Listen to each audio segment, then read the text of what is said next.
to celebrate our anniversary, my wife and I booked an Airbnb for the weekend, a cabin on the lake. Looks like it's about to rain, Amber said as she rolled her suitcase across the porch. I looked up to the west. The sky was deep gray, thick storm clouds heading towards us at a steady pace. Just our luck, I grumbled, hauling my suitcase out of the trunk. After we'd gotten everything inside, we poured wine and sat by the picture window overlooking the lake. The sky was darker now, and the glassy stillness of the water reflected the deep gray of the sky. The pine trees surrounding the lake swayed in the wind. Wait, look, Amber said. There's someone out there. At first I didn't see what she was talking about, but then, as I squinted, I did. In the middle of the lake, there was a tiny, peach-colored blob bobbing up and down. Someone was out there, and they were waving their arms around, as if signaling for help. Oh God, are they drowning? Amber asked, rushing over to the window. You call the police, I said, getting up and grabbing my jacket. I'll take the rowboat out and try to help. The Airbnb had advertised a small rowboat that we could use. I could be out in the middle of the lake in under 5 minutes. Given how far we were out from town, it would probably take the police 20 minutes to get here. Amber looked at me as if she were about to say something, but then she just nodded.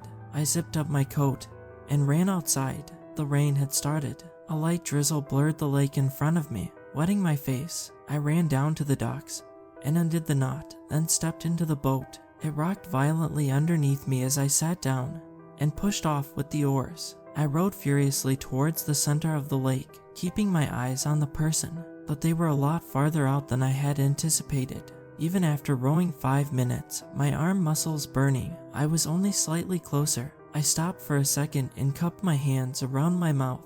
Hey, I'm coming to help. Hang in there. They didn't respond, just kept waving their arms over their head. Probably can't hear me, I thought. Sucking in a deep breath, I began to row faster. The rain was harder now. Thick raindrops hit the wood of my boat with a tap, tap, tap. Water dripped down from my hair and into my eyes. I shook my head to get it off, not breaking stroke, and continued rowing towards the center of the lake. The person was finally a little closer now. I could see them bobbing up and down on the surface of the lake through the pelting rain, waving their arms furiously above their head.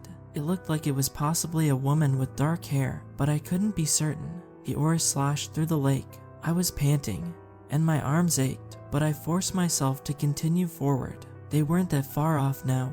In just a few minutes, I'd probably be close enough to yell out to them, to see them clearly. Flash. The sky flashed white. Seconds later, the rumble of thunder, so loud I could feel it in my bones. I swallowed. This isn't safe. I glanced back at the cabin. It was so far away now. I could see the tiny brown blob that was Amber, standing on the docks, waiting for me to return. Maybe we should have just waited for the police. What if I get struck by lightning? I swallowed and turned back to the woman, paddled as fast as I could with all my might. The rain pelted down furiously, running down my face, pulling in the bottom of the boat. The peach-colored blob grew closer and closer, and then I could see her clearly for the first time. Every muscle in my body froze, because as she bobbed on the water, waving her hands above her head, she was smiling, not just smiling, grinning from ear to ear. As she stared at my boat approaching, instinctively I grabbed the oars and backpedaled. The water resisted me, kicking up in loud splashes, and then the boat began to slide away from her. Ring. I grabbed the cell phone out of my pocket. That was Amber. Drew, she breathed, her voice wavering on the other end of the line. The police, they said. Whatever you do, don't go out into the lake. What? Some psycho has been swimming out into the middle of the lake, getting people out there. Just leave her there. Come back. She continued talking, but I didn't hear what she said, because the woman had disappeared. The phone fell out of my hands. I grabbed the oars and pulled them towards me, rowing backwards towards the shore as fast as I possibly could. I stared into the water, looking for a ripple, a shadow, anything, but it was impossible. With the rain hitting the surface, the reflections of the storm clouds, there was no way I could tell where she was. I rowed faster, my heart pounding in my chest. Glancing over my shoulder, I could see that the dock was still so far away. Amber began waving to me, frantically. Flash. The sky, the lake, the pine trees at the shore lit up.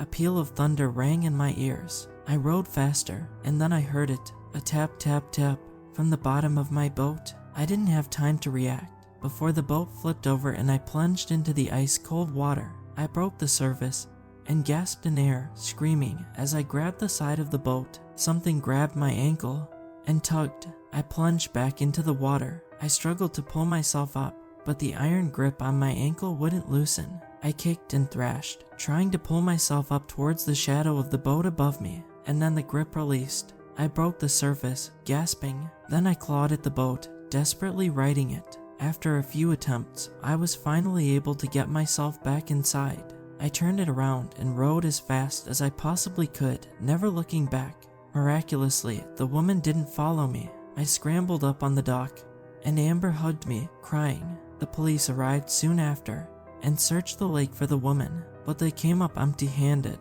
Needless to say, Amber and I cut our trip short. We packed our bags and started the drive home just after the sun had set. But as we pulled out of the driveway in the darkness, I swear I saw a light winking at us from the middle of the lake, as if someone was trapped out there signaling for help.